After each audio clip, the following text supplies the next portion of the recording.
আসসালামু আলাইকুম, সবাইকে আমন্ত্রণ জানাচ্ছি আমার দেশ আজকের বিশ্বে। সঙ্গে আছে আমি হুমায়রা নাওচিন। শুরুতেই জানাবো সংবাদ শিরোনাম। পাল্টাপাল্টি হামলায় আবারও অনিশ্চয়তায় যুক্তরাষ্ট্র ইরান শান্তি চুক্তি।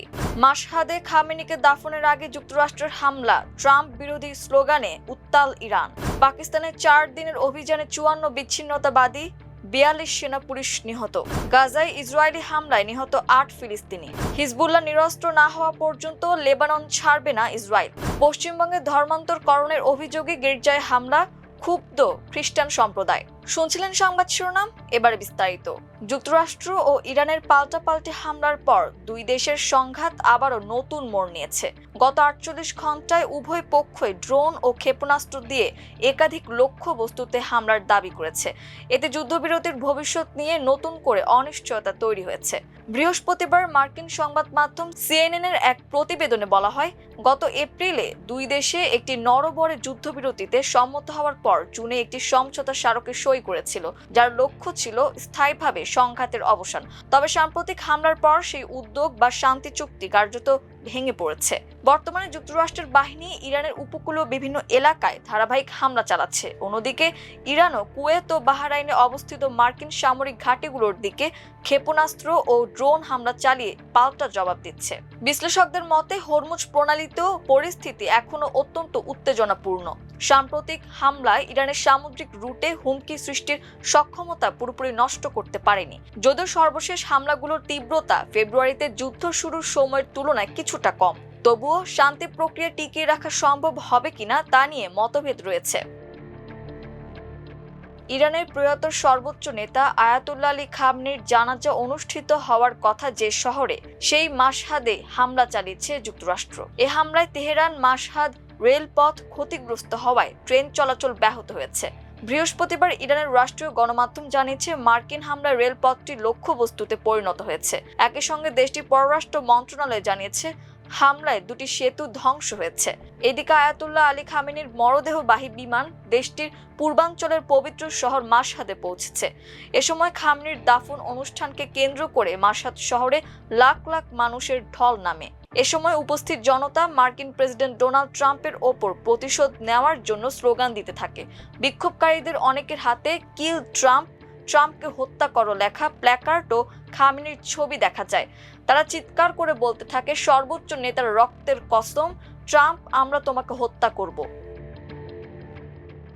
পাকিস্তানের দক্ষিণ পশ্চিমাঞ্চলীয় প্রদেশ বেলুচিস্তানে বিচ্ছিন্নতাবাদীদের বিরুদ্ধে 4, 5, 6 ও 7 জুলাই 4 দিনে ব্যাপক অভিযান পরিচালনা করেছে দেশটির সেনা পুলিশ নিরাপত্তা বাহিনী। অভিযানে নিহত হয়েছেন মোট 54 জন বিচ্ছিন্নতাবাদী এবং 42 জন সেনা পুলিশ। পাকিস্তানি সেনাবাহিনীর আন্তঃবিভাগ সংযোগ দপ্তরের মহাপরিচালক লেফটেন্যান্ট জেনারেল আহমেদ শরীফ চৌধুরী এ তথ্য জানিয়েছেন। তিনি বলেন, বেলুচিস্তানের উরাক, মাঙ্গি, খারান, দালবান্দিন এবং লাসবেলা জেলার বিভিন্ন এলাকায় চলেছে অভিযান। অনেক এলাকায় স্থানীয় বাসিন্দারা সেনা পুলিশ নিরাপত্তা বাহিনীকে সহযোগিতা করেছেন বলেও দাবি করেছেন আইএসপিআর এর মহাপরিচালক।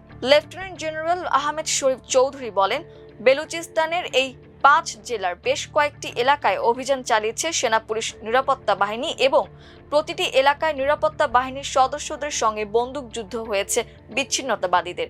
একক অভিযান হিসেবে হতাহতের ঘটনা সবচেয়ে বেশি ঘটেছে মাঙ্গি চেকপয়েন্ট অভিযানে।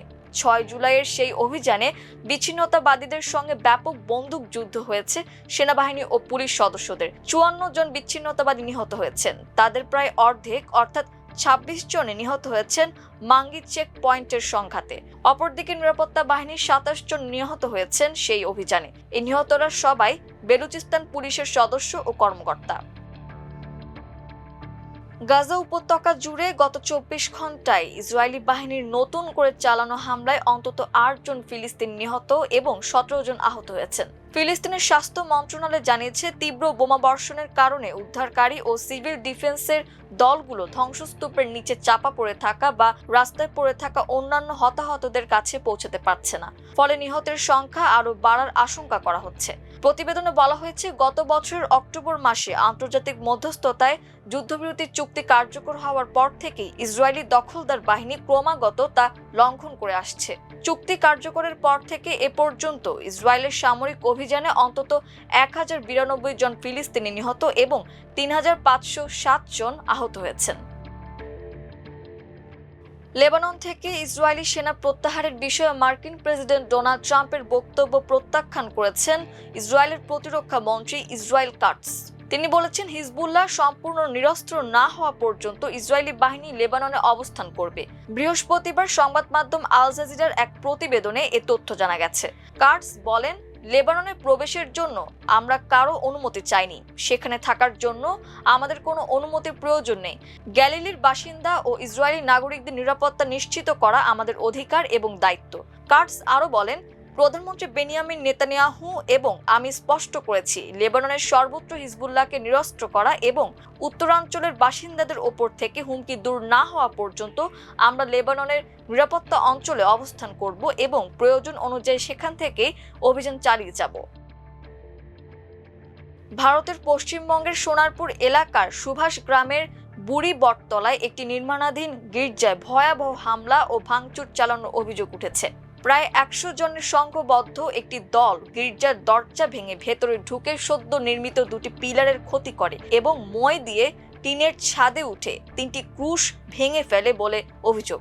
ভাঙচুরের পাশাপাশি ক্ষুদ্র খ্রিস্টান সম্প্রদায়ের মানুষদের হুমকি দেওয়ারও অভিযোগ উঠেছে তাদের বিরুদ্ধে। স্থানীয় বাসিন্দা বর্ণালী ভূঁইয়া ও উৎপল ঘোষ জানান, ঘটনার সময় গির্জায় রং করার কাজ চলছিল। আচমকাই একদল লোক ভেতরে ঢুকে তাণ্ডব শুরু করে এবং মই বেয়ে ছাদে উঠে ক্রুশগুলি ধ্বংস করে। আক্রান্ত সম্প্রদায়ের সদস্যদের দাবি, হামলাকারীরা নিজেদের হিন্দু জাগরণ মঞ্চের সদস্য বলে পরিচয় দেয়। তারা স্লোগান দেওয়ার পাশাপাশি প্রশ্ন তোলে, খ্রিস্টান হওয়া সত্ত্বেও কেন সম্প্রদায়ের মহিলারা শাখা পলা এবং সিঁদুরের মতো ঐতিহ্যবাহী বাঙালি হিন্দু প্রতীক ব্যবহার করছেন। টাকার লোভ দেখিয়ে ধর্মান্তকরণের এই অভিযোগ হামলাকারীরা তুলেছে।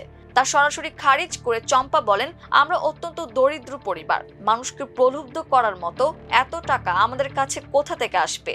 অন্যদিকে হিন্দু জাগরণ মঞ্চের স্থানীয় নেতা কৌশিক মুখোপাধ্যায় জানান, শত শত স্থানীয় হিন্দুর অভিযোগের ভিত্তিতে ধর্মান্তকরণের বিষয়ে প্রশ্ন করতেই তারা সেখানে গিয়েছিলেন। ঘটনার পর স্থানীয়রা পুলিশে খবর দিলে 3 যুবককে আটক করা হয়। স্বপন পুরকাইতের দায়ের করা অভিযোগের ভিত্তিতে অনধিকার প্রবেশ, ক্ষতিসাধন এবং অপরাধমূলক হুমকির ধারায় একটি এফআইআর দায়ের করা হয়েছে।